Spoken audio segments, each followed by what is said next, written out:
നമസ്കാരം, കേസ് മെൻറ്ററിലേക്ക് എല്ലാവർക്കും സ്വാഗതം. ഇപ്പോൾ നമ്മുടെ ഡിഗ്രി പ്രിലിംസ് ഒക്കെ അടുത്ത് തുടങ്ങി.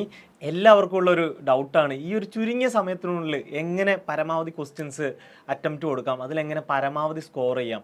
ഓക്കെ, അപ്പോൾ നമ്മുടെ കൂടെ ഇവിടെ എക്സാം എഴുതുന്ന കുട്ടികൾക്ക് പലർക്കും ഉള്ളൊരു പ്രശ്നം കൂടിയാണ്. സാർ, നമുക്ക് എക്സാം എഴുതുമ്പോൾ ഈ ഒരു സമയത്തിനുള്ളിൽ എഴുതി തീർക്കാൻ പറ്റുന്നില്ല, പല ക്വസ്റ്റ്യനും കാണാൻ പറ്റുന്നില്ല, എളുപ്പമായിട്ടുള്ള ക്വസ്റ്റ്യൻസൊക്കെ നമ്മൾ ചിലപ്പോൾ അവസാനമായിരിക്കും കാണുന്നുണ്ടാവുക. അപ്പോൾ ഈ ഒരു പ്രശ്നങ്ങളൊക്കെ ഉണ്ട്. അപ്പോൾ നമ്മൾ ഈ ഒരു വീഡിയോയിൽ കൂടെ അഡ്രസ്സ് ചെയ്യാൻ പോകുന്നത് ആ ഒരു പ്രശ്നം തന്നെയാണ്. അപ്പോൾ എല്ലാവരും മുഴുവൻ വീഡിയോ കാണാം. അപ്പോൾ ഞാനിവിടെ കൊടുത്തിരിക്കുന്നത് നമ്മുടെ സിലബസിൽ തന്നിരിക്കുന്ന ആ മാർക്ക് ഡിസ്ട്രിബ്യൂഷനാണ്. നിങ്ങൾക്ക് അറിയാവുന്നതാണ്, ഏറ്റവും കൂടുതൽ മാർക്ക് ചോദിക്കുന്നത് കൂടുതലായിട്ടും നമ്മുടെ മാത്സിൻ്റെ ഭാഗത്ത് നിന്ന് വരുന്നുണ്ട്, അതുപോലെ ഇംഗ്ലീഷ്, പിന്നെയുള്ള സ്റ്റാറ്റിക് പോർഷനാണ് മലയാളം അല്ലേ. ഏറ്റവും കൂടുതൽ മാർക്ക് ചോദിക്കുന്നത് നമ്മൾ മെം എന്നൊക്കെ പറയാറുള്ള മാത്സ്, ഇംഗ്ലീഷ്, മലയാളം, ഈ ഒരു ഭാഗത്തു നിന്നാണ് കൂടുതൽ മാർക്ക് ചോദിക്കുന്നത്. അപ്പോൾ ഒരു എക്സാം വരുന്ന സമയത്ത് നമുക്ക് കൂടുതൽ മാർക്ക് ഈ ഒരു ഭാഗത്ത് നിന്ന് സ്കോർ ചെയ്യാൻ പറ്റിക്കഴിഞ്ഞാൽ നമുക്ക് എന്തായിരിക്കും, അതൊരു വലിയ അഡ്വാൻറ്റേജ് ആയിരിക്കും. അപ്പോൾ എങ്ങനെയാണ് നമ്മളൊരു എക്സാം സ്റ്റാർട്ട് ചെയ്യുമ്പോൾ പൊതുവിൽ ഈ ഒരു എക്സാമിനെ അപ്രോച്ച് ചെയ്യേണ്ടത്, അല്ലെങ്കിൽ മാക്സിമം സ്കോർ ചെയ്യാൻ വേണ്ടിയിട്ട്, അല്ലെങ്കിൽ നമുക്ക് കൂടുതൽ ടൈം ലാഭിക്കാൻ വേണ്ടിയിട്ട് എന്താണ് ചെയ്യേണ്ടത്? ഒന്നാമത്തെ കാര്യം നിങ്ങൾ മനസ്സിലാക്കേണ്ടതെന്ന് പറഞ്ഞു കഴിഞ്ഞാൽ, നമുക്ക് 100 ക്വസ്റ്റ്യൻസാണ് ഉള്ളത്. 100 ക്വസ്റ്റ്യനും ഓരോ മാർക്ക് വീതമായിരിക്കും. അത് കൃത്യമായിട്ട് മനസ്സിലാക്കി വെച്ചിരിക്കുക. അത് പറയാനൊരു പ്രധാന കാരണമുണ്ട്. പലർക്കുള്ളൊരു പ്രശ്നമാണ്, ഒരു ക്വസ്റ്റ്യൻ കിട്ടിക്കഴിഞ്ഞാൽ അത് ടഫാണോ അല്ലെങ്കിൽ അത് എളുപ്പമായിട്ടുള്ളൊരു ക്വസ്റ്റ്യൻ ആണോ എന്നൊന്നും നോക്കാതെ അതിൻ്റെ മുകളിൽ ഒരുപാട് ടൈം സ്പെൻഡ് ചെയ്യും. അപ്പോൾ ടൈം സ്പെൻഡ് ചെയ്യുക എന്ന് പറഞ്ഞു കഴിഞ്ഞാൽ പ്രശ്നം, ഇപ്പോൾ ഒരു മാത്സ് നന്നായിട്ട് അറിയുന്ന ഒരാൾ, അയാൾക്ക് ഭയങ്കര ഈഗോ ആയിരിക്കും. അയ്യോ, ഈ ഒരു ക്വസ്റ്റ്യൻ എനിക്ക് കിട്ടിയില്ലെങ്കിൽ ഭയങ്കര മോശമാണല്ലോ, ഞാൻ മാത്സ് ഭയങ്കര കിടിലുമാണല്ലോ എന്നൊക്കെ പറഞ്ഞിട്ട് ഭയങ്കരമായിട്ടുള്ളൊരു പ്രശ്നം ഉണ്ടാകും. അപ്പോൾ നിങ്ങൾ ആദ്യം മാറ്റി വെക്കേണ്ട കാര്യം എന്ന് പറഞ്ഞു കഴിഞ്ഞാൽ അത് തന്നെയാണ്. അപ്പോൾ നിങ്ങൾക്ക് നന്നായിട്ട് അറിയുന്നൊരു സബ്ജക്റ്റ് കാണും, അതിൽ നന്നായിട്ട് ടഫായിട്ടുള്ള ക്വസ്റ്റ്യൻസും വരാനുള്ള ചാൻസ് ഉണ്ട്. എന്ന് വെച്ചിട്ട് ആ ഒരു ടഫായിട്ടുള്ള ക്വസ്റ്റ്യൻ സോൾവ് ചെയ്യലല്ല നമ്മളുടെ ഉദ്ദേശം. എളുപ്പമുള്ള ക്വസ്റ്റ്യൻസ് ഒരുപാട് കാണും, അത് കൃത്യമായി സോൾവ് ചെയ്തതിന് ശേഷം മാത്രം സമയമുണ്ടെങ്കിൽ ആ ഒരു ക്വസ്റ്റ്യൻ ചെയ്യുക എന്നതാണ് ഇവിടുത്തെ സ്ട്രാറ്റജി എന്ന് പറയുന്നത്. ഓക്കെ, അപ്പോൾ ഓർത്തിരിക്കുക, എല്ലാ ക്വസ്റ്റ്യനും 1 മാർക്ക് മാത്രമാണ്. ഈഗോ കാണിച്ചിട്ട് ഒരു ക്വസ്റ്റ്യൻ്റെ മുകളിൽ 5-10 സമയം ചിലവാക്കാതിരിക്കുക, ഒന്നാമത്തെ കാര്യം. അപ്പോൾ ഒരു എക്സാം എഴുതി തുടങ്ങുമ്പോൾ തന്നെ നമ്മൾ എങ്ങോട്ടേക്ക് പോകണം, ഏത് ഭാഗത്തത് ആദ്യം നമ്മൾ ചെയ്തു തുടങ്ങണം. പലരും പറയാറുണ്ട്, നമുക്ക് ആദ്യം GK തുടങ്ങാം, അല്ലെങ്കിൽ നിങ്ങൾക്ക് മാത്സ് അടിപൊളിയാണെങ്കിൽ മാത്സിൽ തുടങ്ങാം. അങ്ങനെ പല ഭാഗത്തുനിന്നുള്ള പല അഭിപ്രായങ്ങളും നിങ്ങൾ കേട്ടിട്ടുണ്ടാകും. അപ്പോൾ ഞാനിവിടെ പറയാൻ പോകുന്ന ഒരു കാര്യം എന്ന് പറഞ്ഞു കഴിഞ്ഞാൽ, നമ്മുടെ എക്സാം ഏത് സമയത്തായിരിക്കും നടക്കുന്നുണ്ടാവുക? ഡിഗ്രി പ്രിലിംസ് സാധാരണ നടക്കുന്ന ഒരു 1:30 മുതൽ 3:30 വരെയുള്ളൊരു സമയത്താണ്. അത് നമ്മൾ ഭക്ഷണമൊക്കെ കഴിച്ച് നമുക്കൊരു ഉറക്കമൊക്കെ വരുന്ന സമയമായിരിക്കും. അപ്പോൾ നിങ്ങൾ എന്ത് ചെയ്യരുത്, ഒരിക്കലും ഒരു GK പാർട്ടിലേക്ക് പോകാതിരിക്കുക. ഓക്കെ, അപ്പോൾ ഞാൻ പൊതുവേ ചെയ്യാറുള്ളത് നേരെ മെമ്മിൻ്റെ പാർട്ടിലേക്ക് പോകുക എന്നുള്ളതാണ്. അപ്പോൾ അതിനൊരു റീസൺ കൂടിയുണ്ട്. നമ്മളെ പ്രീവിയസ് ഇയർ ക്വസ്റ്റ്യൻസ് എല്ലാം എടുത്ത് വെച്ച് നോക്കിക്കഴിഞ്ഞാൽ നമുക്ക് മനസ്സിലാകും, ഈ ഒരു ഭാഗം വളരെ സ്റ്റാറ്റിക്കാണ്. റാൻഡം ആയിട്ടുള്ള ക്വസ്റ്റ്യൻസ് ചോദിക്കുന്നത് വളരെ വളരെ കുറവാണ്. അപ്പോൾ നമ്മളൊന്ന് ജസ്റ്റ് വർക്കൗട്ട് ചെയ്താൽ തന്നെ, അല്ലെങ്കിൽ ക്വസ്റ്റ്യൻസിലൂടെ പോയി കഴിഞ്ഞാൽ തന്നെ നമുക്ക് മനസ്സിലാകും ഈ ഒരു ക്വസ്റ്റ്യൻസൊക്കെ പൊതുവേ ചോദിക്കാറുള്ള ഒരു ടൈപ്പ് ക്വസ്റ്റ്യൻ ആണ്. അപ്പോൾ നമുക്ക് നേരത്തെ അറിയാൻ വേണ്ടി പറ്റും നമ്മൾ മാത്സിലെ അല്ലെങ്കിൽ ഇംഗ്ലീഷിലെ മലയാളത്തിലെ ഏതൊക്കെ ഭാഗങ്ങളിലാണ് സ്ട്രോങ് ആയിട്ടുള്ളത്.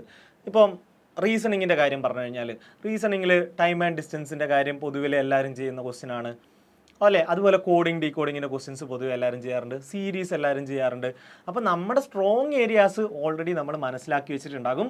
അതിനനുസരിച്ചിട്ട് ക്വസ്റ്റ്യൻസ് ചെയ്യുക. അതായത് മാത്സിലെ 20 ക്വസ്റ്റ്യൻസ് ഉണ്ടെന്ന് പറഞ്ഞിട്ട് 20 ക്വസ്റ്റ്യനും ഒറ്റയടിക്ക് ഇരുന്ന് മുഴുവൻ ചെയ്ത് തീർത്തിട്ട് പോകാം എന്നല്ല വിചാരിക്കേണ്ടത്. നിങ്ങൾക്കതിൽ എളുപ്പമായിട്ടുള്ള ഭാഗങ്ങളുണ്ട്, ആ ഭാഗങ്ങൾ കണ്ടുപിടിച്ച് കൃത്യമായി ആൻസർ ചെയ്തിട്ട് മുന്നോട്ടേക്ക് പോകുക. അത് കഴിഞ്ഞിട്ട് നേരെ ഇംഗ്ലീഷിലേക്ക് പോവുക, ദെൻ മലയാളത്തിലേക്ക് പോവുക. ഓക്കെ, ഇതിൽ മാത്സിൽ നമുക്ക് അറിയുന്ന കാര്യം ഉണ്ടായിട്ടും കിട്ടാതെ കുറച്ച് കാര്യങ്ങൾ ഉണ്ടാകാൻ ചാൻസ് ഉണ്ട്. അതൊക്കെ അവിടെ വെച്ചോ, നമുക്ക് അവസാനം തിരിച്ചു വന്നിട്ട് എന്ത് ചെയ്യാം, ഈ ഒരു ക്വസ്റ്റ്യൻ്റെ മുകളിൽ ടൈം സ്പെൻഡ് ചെയ്യാം. അതുവരെ നിങ്ങൾ എന്ത് ചെയ്യരുത്, നിങ്ങൾക്ക് ഒറ്റ നോട്ടത്തിൽ കിട്ടുന്ന അല്ലെങ്കിൽ എളുപ്പം ചെയ്യാൻ പറ്റുന്ന ക്വസ്റ്റ്യൻസ് മാത്രം ആദ്യത്തെ റൗണ്ടിൽ ചെയ്തു പോകുക. അതിലാദ്യം മാത്സ് ചെയ്ത് തുടങ്ങുക. ഉറക്കമൊക്കെ വരുന്ന സമയമാണ്, അപ്പോൾ മാത്സൊക്കെ ചെയ്തൊന്ന് ഓക്കെ ആയി വരും, നിങ്ങളുടെ ബ്രെയിനൊക്കെ ഒന്ന് ഉണർന്നു നിൽക്കുന്നൊരു സമയമാകും. അപ്പോഴേക്കും നിങ്ങൾക്ക് GK കടക്കാം. അപ്പോൾ GK കടക്കുമ്പോഴേ നിങ്ങൾ ശ്രദ്ധിക്കേണ്ട കുറച്ച് കാര്യങ്ങളുണ്ട്. ഈ മാത്സ്, ഇംഗ്ലീഷ്, മലയാളമൊക്കെ വളരെ സ്റ്റാറ്റിക് ആയിട്ടുള്ളൊരു പോർഷനാണെന്ന് ഞാൻ പറഞ്ഞു. അതുപോലെ തന്നെ സ്റ്റാറ്റിക് ആയിട്ടുള്ള കുറച്ച് ഭാഗങ്ങൾ എവിടെയുണ്ട്, നമ്മുടെ GK പാർട്ടിലും ഉണ്ട്. അതായത് നിങ്ങളിവിടെ നോക്കിയാൽ മതി, ബേസിക്സ് ഓഫ് കമ്പ്യൂട്ടർ എന്ന് പറഞ്ഞൊരു സബ്ജക്റ്റ് ഉണ്ട്. 5 മാർക്കാണ് ഇതിന് ചോദിക്കാറുള്ളത്. അപ്പോൾ ഇതുവരെയുള്ള കമ്പ്യൂട്ടറിൻ്റെ ക്വസ്റ്റ്യൻസൊക്കെ നോക്കിക്കഴിഞ്ഞാൽ നിങ്ങൾക്ക് മനസ്സിലാകും, ഇതിൽ ഒരു 5-4 ക്വസ്റ്റ്യനും പൊതുവേ എല്ലാ പ്രാവശ്യവും ചോദിക്കുന്ന ഒരു ടൈപ്പ് ക്വസ്റ്റ്യൻ ആയിരിക്കും.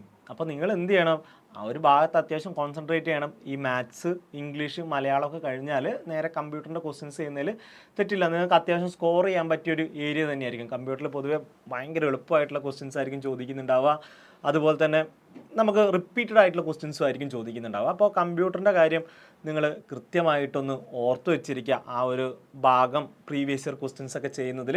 അപ്പോൾ പ്രീവിയസ് ഇയർ ക്വസ്റ്റ്യൻസ് ചെയ്ത് നോക്കണമെങ്കിൽ നിങ്ങൾക്ക് നമ്മുടെ ടെലഗ്രാം ചാനലിലേക്ക് വരാം. അതിലൊരു കമ്പൈലേഷൻ ഞാൻ അപ്ലോഡ് ചെയ്തിട്ടുണ്ട്.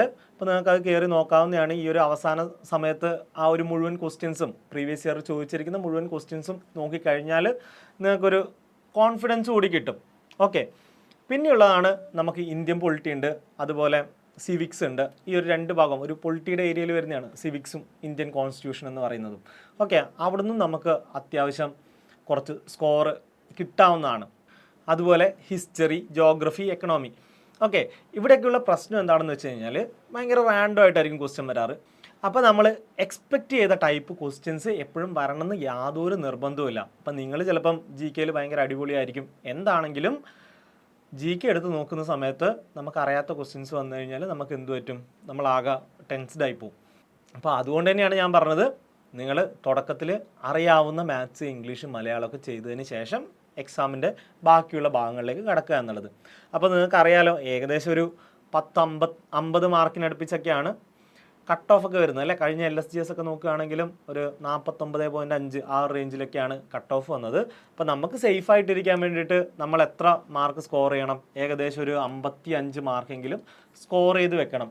അപ്പോൾ പൊതുവേ എല്ലാവരും പറയാറ് ഞാനൊരു 60 ക്വസ്റ്റ്യനൊക്കെ ചെയ്തിട്ട് എത്താറുള്ളൂ. അപ്പോൾ നമ്മൾ ഒരു 60 ക്വസ്റ്റ്യനാണ് ചെയ്തത്. അപ്പോൾ 60 ക്വസ്റ്റ്യൻ ചെയ്തിട്ട് ഒരു 3 4 ഒക്കെ തെറ്റിക്കഴിഞ്ഞാൽ എന്ത് സംഭവിക്കും, നമുക്ക് ഈ ഒരു 55 എന്ന് പറയുന്ന ഒരു നമ്പറിലേക്ക് എത്തുന്നത് ഭയങ്കര പ്രയാസമായിരിക്കും.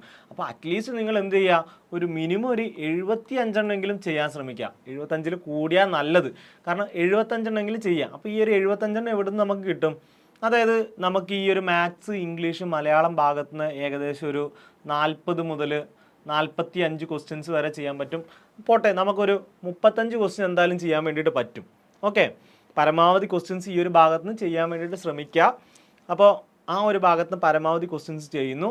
നമ്മൾ നേരത്തെ ചെയ്യേണ്ട ഒരു കാര്യമുണ്ട്, ഇവിടുത്തെ ക്വസ്റ്റ്യൻസ് ഒക്കെ നന്നായിട്ട് പരിചയപ്പെട്ട് വയ്ക്കുക, പ്രീവിയസ് ഇയർ ക്വസ്റ്റ്യൻസ് നോക്കിയിട്ട് തന്നെ പോവുക. ഓക്കെ, ഇനി ബാക്കി ഒരു 30 ക്വസ്റ്റ്യൻ ആണോ, 30 ക്വസ്റ്റ്യൻ നമുക്ക് എവിടെ നിന്നൊക്കെ ചെയ്യാൻ വേണ്ടി പറ്റും. പൊളിറ്റിയിൽ ഏകദേശം 10 ക്വസ്റ്റ്യൻ, അതായത് സിവിക്സും ഇന്ത്യൻ കോൺസ്റ്റിറ്റ്യൂഷനും കൂടിയിട്ട് 10 ക്വസ്റ്റ്യൻസ് വരുന്നുണ്ട്. നമുക്ക് ആ ഒരു 10 ക്വസ്റ്റ്യനിൽ 8 ക്വസ്റ്റ്യൻ എന്തായാലും ചെയ്യാൻ വേണ്ടി പറ്റും. അപ്പോൾ നിങ്ങൾ പ്രീവിയസ് ഇയർ ക്വസ്റ്റ്യൻസ് ഒക്കെ എടുത്ത് നോക്കിയാൽ മനസ്സിലാകും. അതിനകത്ത് എന്തുണ്ട്, പൊളിറ്റിയിൽ ഫണ്ടമെൻ്റൽ റൈറ്റ്സ് തന്നെ റിട്ടിൽ നിന്ന് എല്ലാ വട്ടവും ക്വസ്റ്റ്യൻസ് ചോദിക്കുന്ന കാണാൻ വേണ്ടി പറ്റും. ഓക്കെ, റിട്ടിൽ തന്നെ മാൻഡമസ് പല ആവർത്തി ചോദിക്കുന്നത് കാണാൻ വേണ്ടി പറ്റും. അപ്പോൾ നമ്മൾ ഈ ഒരു ക്വസ്റ്റ്യനൊക്കെ അനലൈസ് ചെയ്ത് കഴിഞ്ഞാൽ അത് കൃത്യമായിട്ട് മനസ്സിലാകും.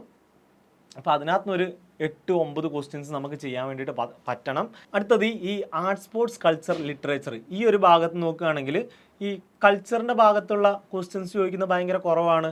ഇപ്പോൾ ഒരു ക്വസ്റ്റ്യനൊക്കെ ചോദിക്കാറുള്ളൂ 10 ക്വസ്റ്റ്യൻസിൽ. ഇപ്പോൾ ഈ സ്പോർട്സ് ഈ ഒരു ഭാഗത്തൊക്കെയാണ് കൂടുതൽ കോൺസെൻട്രേറ്റ് ചെയ്ത് നിൽക്കുന്നത്. അപ്പോൾ നിങ്ങൾ എന്ത് ചെയ്യുക, ആ ഒരു ഭാഗം നോക്കിയിട്ട് പഠിക്കുക, അല്ലാതെ കൾച്ചറിലേക്ക് ഒരുപാട് കോൺസെൻട്രേറ്റ് ചെയ്യാതിരിക്കുക. അപ്പോൾ അവിടുന്ന് നമുക്കൊരു 6-7 മാർക്ക് നേടിയെടുക്കാൻ വേണ്ടി പറ്റും, അല്ലെങ്കിൽ 6-7 ക്വസ്റ്റ്യൻസ് ചെയ്യാൻ വേണ്ടി പറ്റും. ഓക്കെ, അപ്പോൾ ഇങ്ങനെ പ്ലാൻ ചെയ്തിട്ട് എക്സാമിന് പോവുകയാണെങ്കിൽ കൃത്യമായിട്ട് നമുക്കൊരു 75 മുകളിൽ ആൻസർ ചെയ്യാൻ വേണ്ടിയിട്ട് പറ്റും. അപ്പോൾ അങ്ങനെ ചെയ്തിട്ടുണ്ടെങ്കിൽ മാത്രമേ നമുക്കൊരു മിനിമം കട്ട് ഓഫിൽ എത്താൻ വേണ്ടിയിട്ട് പറ്റുള്ളൂ. അപ്പോൾ എല്ലാവരും ശ്രദ്ധിക്കുക, ഈ ഒരു രീതിയിൽ തന്നെ ചെയ്തു പോയി കഴിഞ്ഞാൽ നിങ്ങൾക്ക് കൃത്യമായിട്ടും പരമാവധി സ്കോർ ചെയ്യാൻ വേണ്ടിയിട്ട് പറ്റും. ഓക്കെ, അപ്പോൾ നമ്മുടെ KS മെൻറ്ററിൻ്റെ ഫുൾ ടെസ്റ്റ് നടക്കാനിരിക്കുകയാണ്. അപ്പോൾ നിങ്ങൾ ഇതുവരെ ജോയിൻ ചെയ്തില്ലെങ്കിൽ ജോയിൻ ചെയ്യാൻ വേണ്ടി ശ്രമിക്കുക. ഇതുപോലുള്ള വീഡിയോകൾക്കായി ചാനൽ സബ്സ്ക്രൈബ് ചെയ്യുക. എന്തെങ്കിലും ഡൗട്ട് ഉണ്ടെങ്കിൽ കമൻ്റായിട്ട് രേഖപ്പെടുത്തുക. താങ്ക്